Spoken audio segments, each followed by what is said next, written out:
I'd like to tell you about the strangest secret in the world. Not long ago, Albert Schweitzer, the great doctor and Nobel Prize winner, was being interviewed in London, and a reporter asked him, "Doctor, what's wrong with men today?" The great doctor was silent a moment, and then he said, "Men simply don't think." And it's about this that I want to talk with you. We live today in a golden age. This is an era that man has looked forward, dreamed of, and worked toward for thousands of years. But since it's here, we pretty well take it for granted. We in America are particularly fortunate to live in the richest land that ever existed on the face of the earth, a land of abundant opportunity for everyone. But do you know what happens? Let's take 100 men who start even at the age of 25. Do you have any idea what will happen to those men by the time they're 65? These 100 men who all start even at the age of 25 believe they're going to be successful. If you asked any one of these men if he wanted to be a success, he'd tell you that he did. And you'd notice that he was eager toward life, that there was a certain sparkle to his eye, an erectness to his carriage, and life seemed like a pretty interesting adventure to him. But by the time they're 65, 1 will be rich, 4 will be financially independent, 5 will still be working, 54 will be broke. Now think a moment. Out of the 100, only 5 make the grade. Why do so many fail? What has happened to the sparkle that was there when they were 25? What's become of the dreams, the hopes, the plans? And why is there such a large disparity between what these men intended to do and what they actually accomplished? When we say about 5% achieve success, we have to define success. And here's the definition. Success is the progressive realization of a worthy ideal. If a man is working toward a predetermined goal and knows where he's going, that man is a success. If he's not doing that, he's a failure. Success is the progressive realization of a worthy ideal.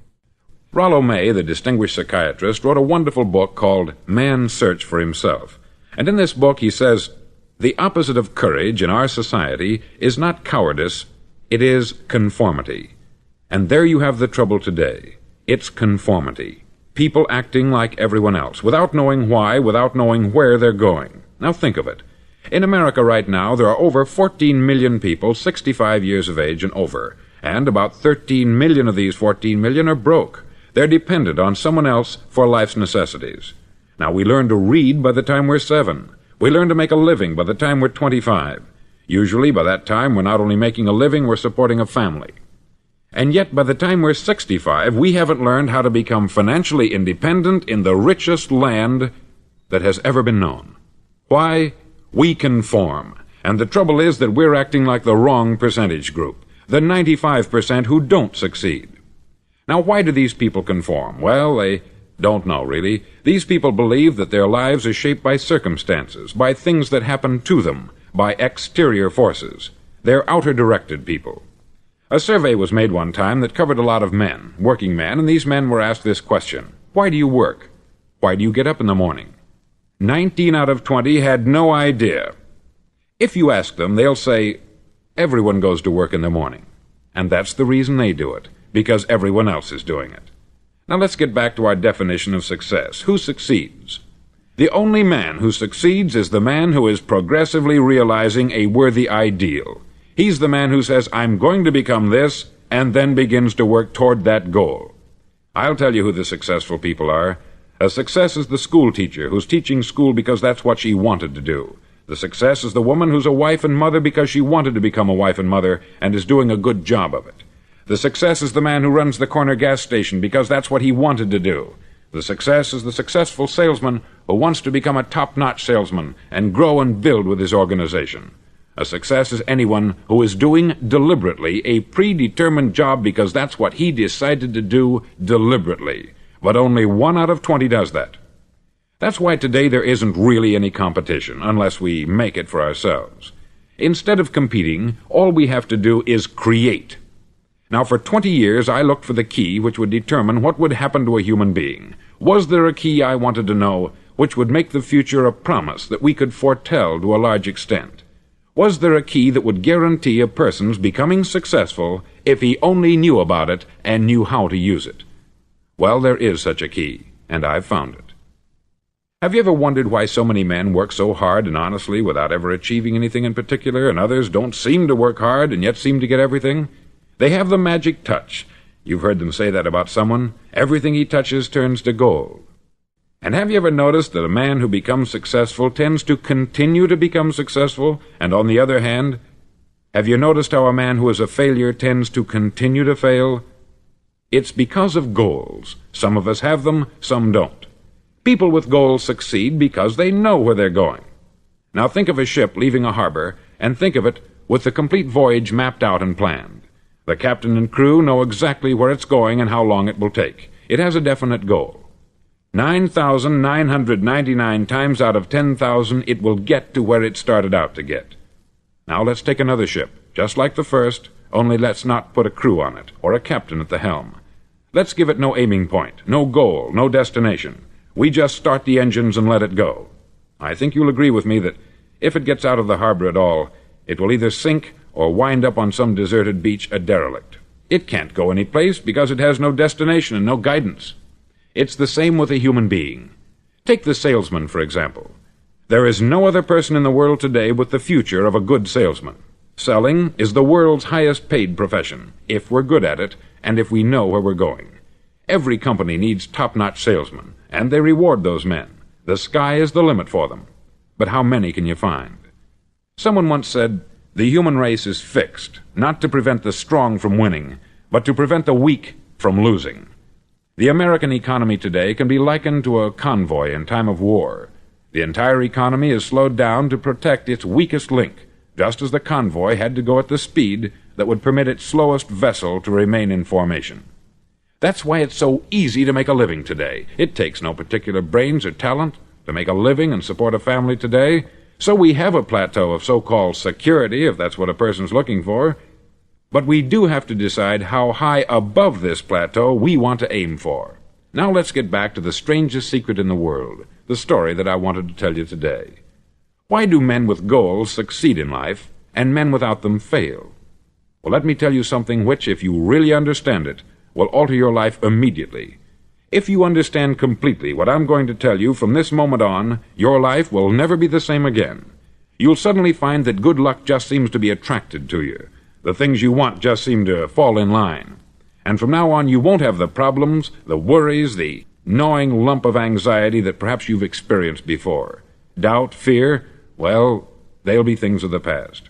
Here's the key to success, and the key to failure. We become what we think about. Now let me say that again. We become what we think about. Throughout all history, the great wise men and teachers, philosophers and prophets have disagreed with one another on many different things.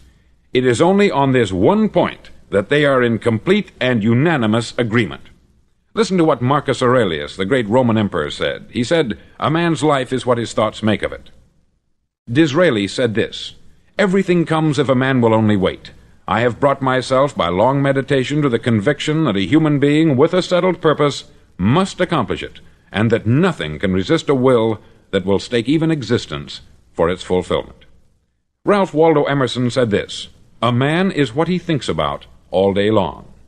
William James said, "The greatest discovery of my generation is that human beings can alter their lives by altering their attitudes of mind." And he also said, "We need only in cold blood act as if the thing in question were real, and it will become infallibly real by growing into such a connection with our life that it will become real. It will become so knit with habit and emotion that our interest in it will be those which characterize belief." He also said this, "If you only care enough for a result, you will almost certainly attain it. If you wish to be rich, you will be rich. If you wish to be learned, you will be learned. If you wish to be good, you will be good. Only you must then really wish these things, and wish them exclusively, and not wish at the same time 100 other incompatible things just as strongly." In the Bible you read, in Mark 9:23, "If thou canst believe, all things are possible to him that believeth." Dr. Norman Vincent Peale said this, "This is one of the greatest laws in the universe. Fervently do I wish I had discovered it as a very young man. It dawned upon me much later in life, and I've found it to be one of the greatest, if not my greatest discovery, outside of my relationship to God. And the great law, briefly and simply stated, is that if you think in negative terms, you'll get negative results. If you think in positive terms, you will achieve positive results.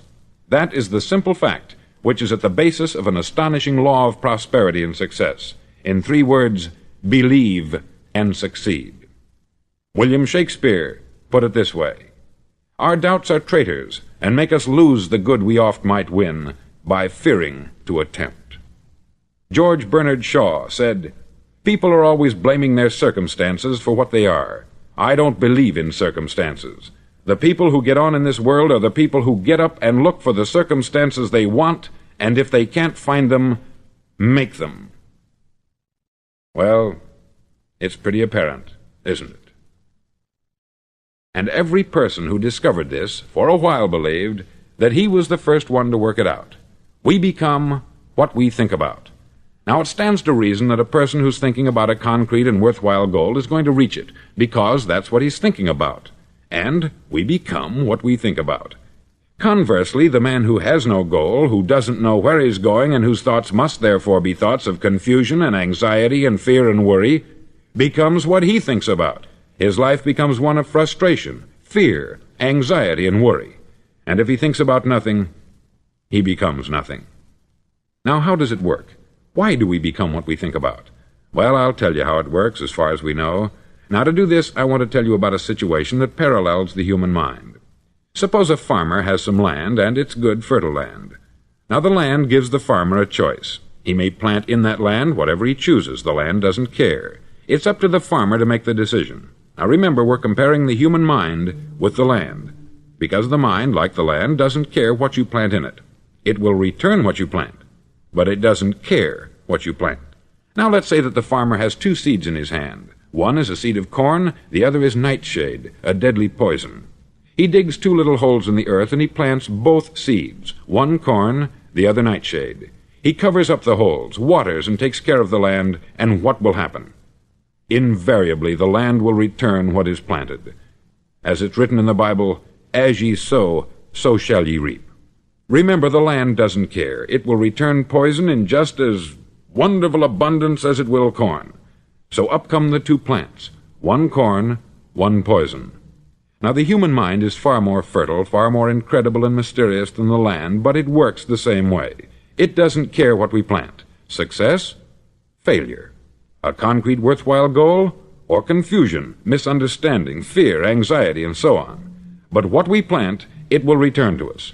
You see, the human mind is the last great unexplored continent on the earth. It contains riches beyond our wildest dreams. It will return anything we want to plant.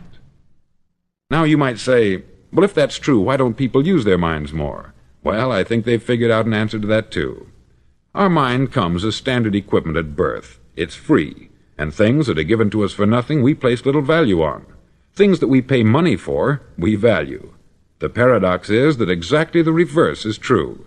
Everything that's really worthwhile in life came to us free. Our mind, our soul, our body, our hopes, our dreams, our ambitions, our intelligence, our love of family and children and friends.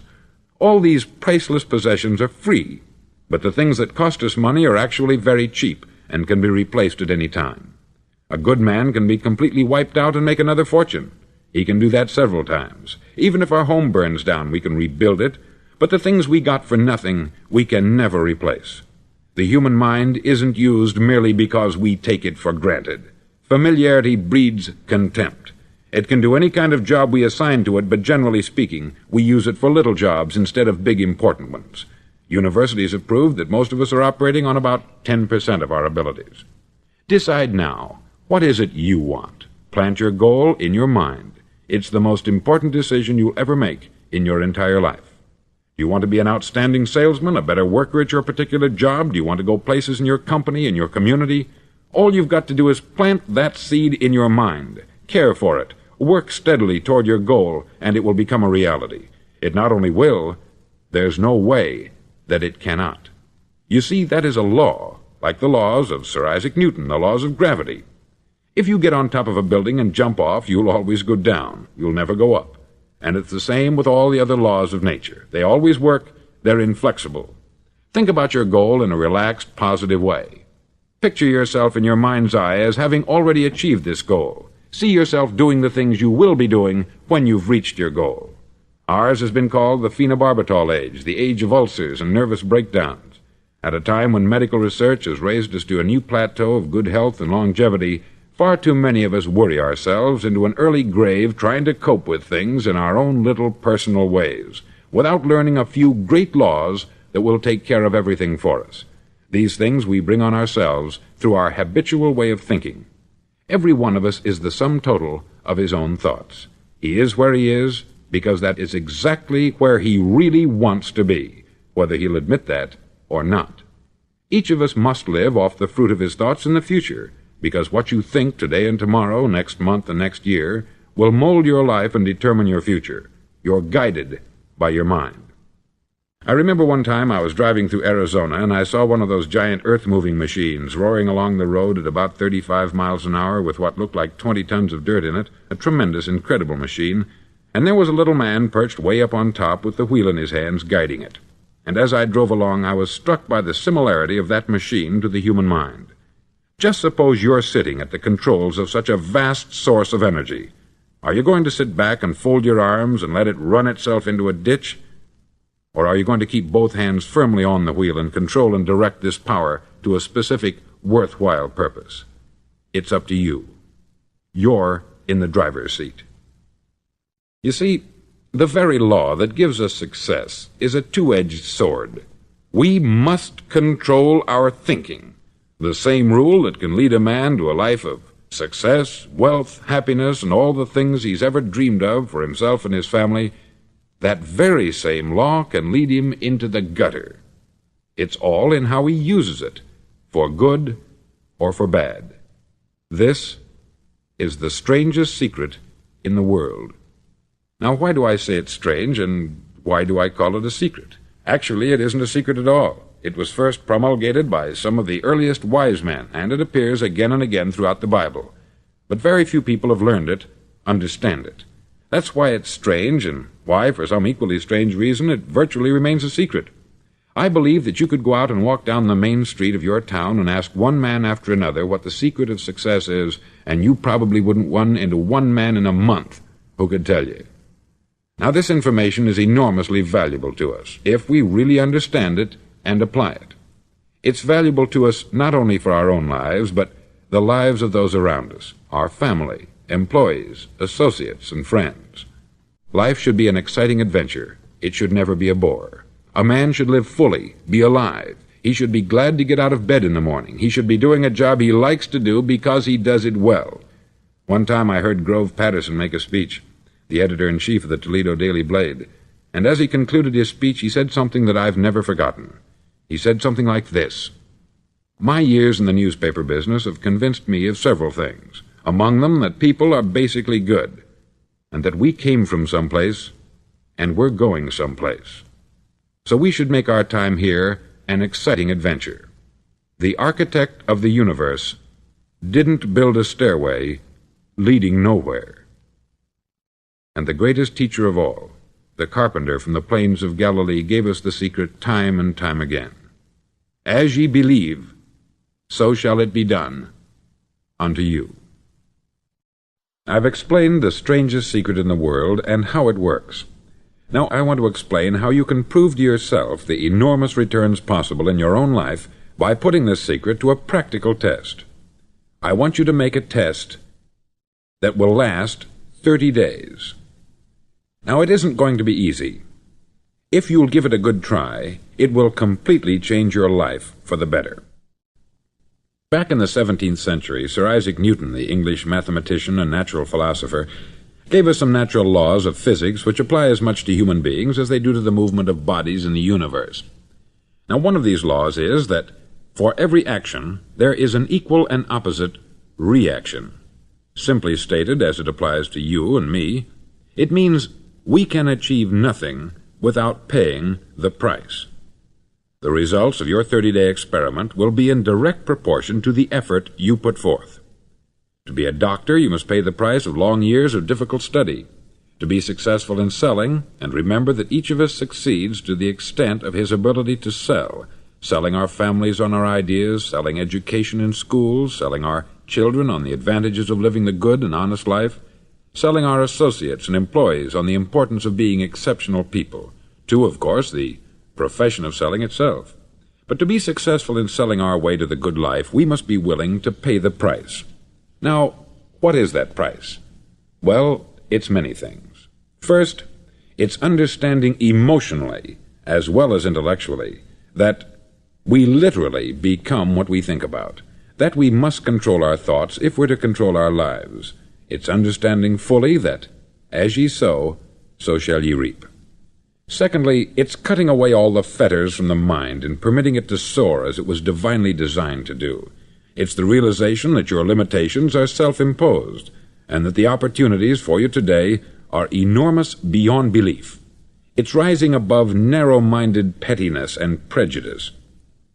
Thirdly, to use all your courage to force yourself to think positively on your own problem, to set a definite and clearly defined goal for yourself, to let your marvelous mind think about your goal from all possible angles, to let your imagination speculate freely upon many different possible solutions, to refuse to believe there are any circumstances sufficiently strong to defeat you in the accomplishment of your purpose, to act promptly and decisively when your course is clear, and to keep constantly aware of the fact that you are, at this moment, standing in the middle of your own acre of diamonds, as Russell Conwell used to point out. Fourth, save at least 10% of what you earn. It's also remembering that no matter what your present job, it has enormous possibilities if you're willing to pay the price. Now let's just go over the important points in the price each of us must pay to achieve the wonderful life that can be ours. It is, of course, worth any price.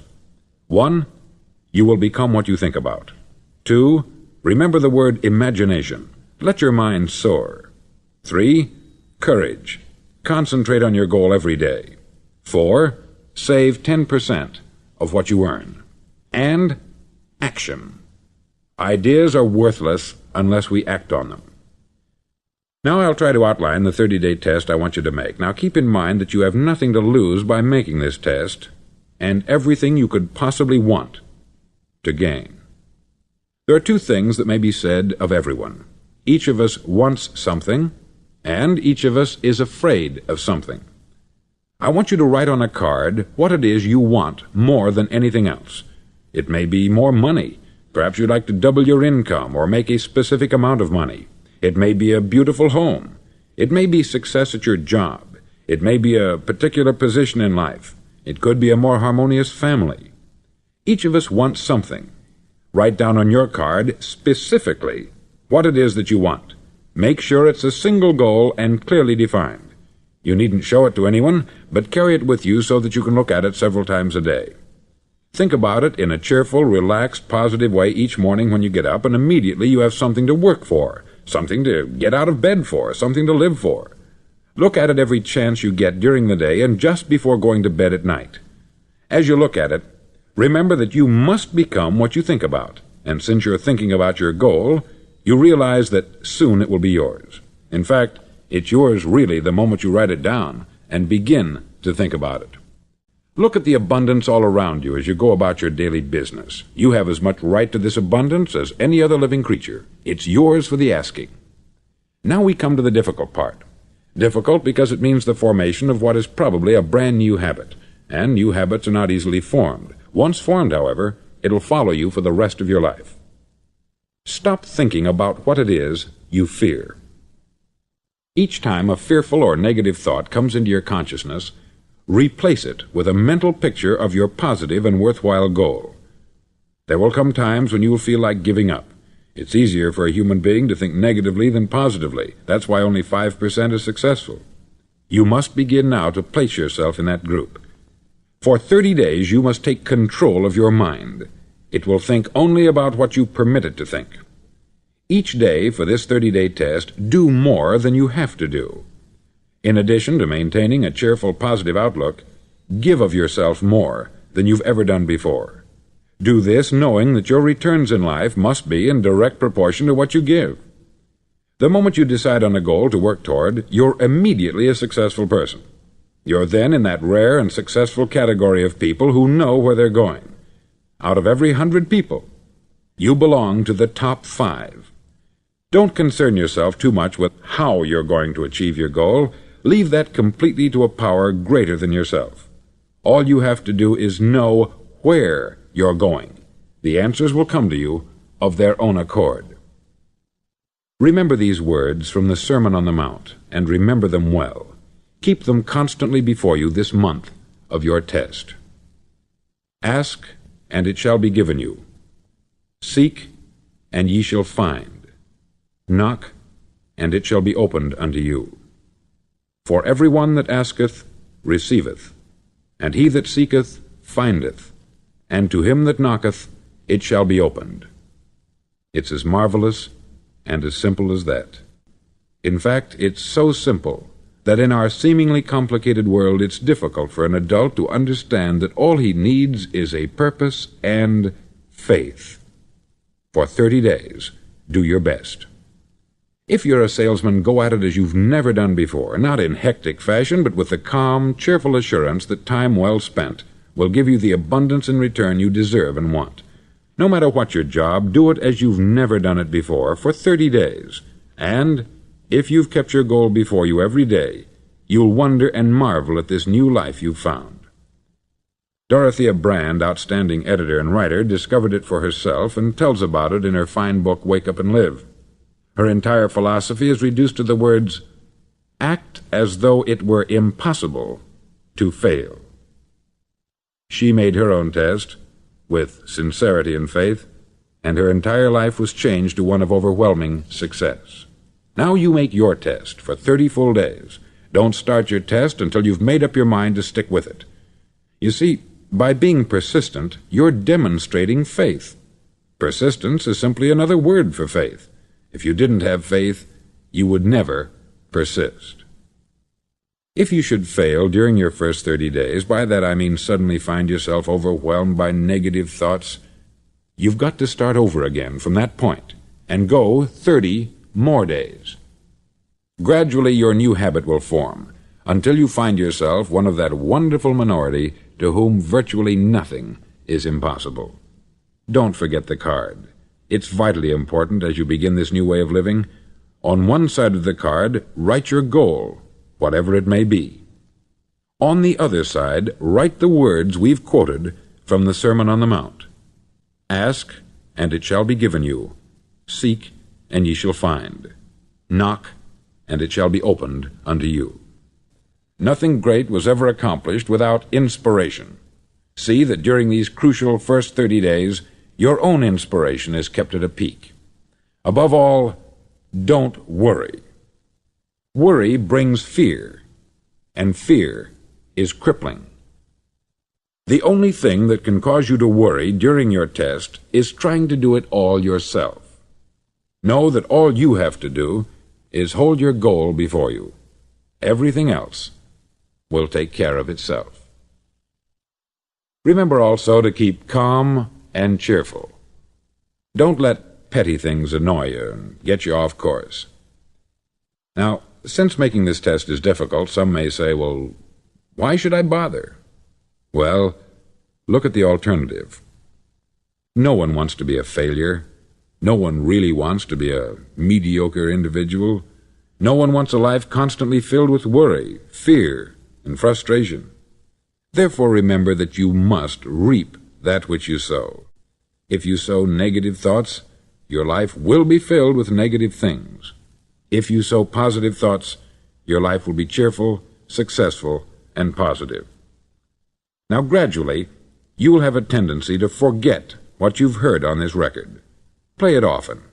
Keep reminding yourself of what you must do to form this new habit. Gather your whole family about and listen to what's been said here at regular intervals. You know, most men will tell you that they want to make money without understanding the law. The only people who make money work in the mint. The rest of us must earn money.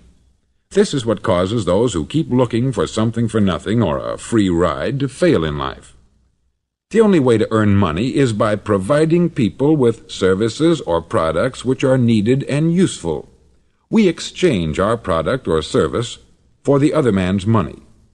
Therefore, the law is that our financial return will be in direct proportion to our service.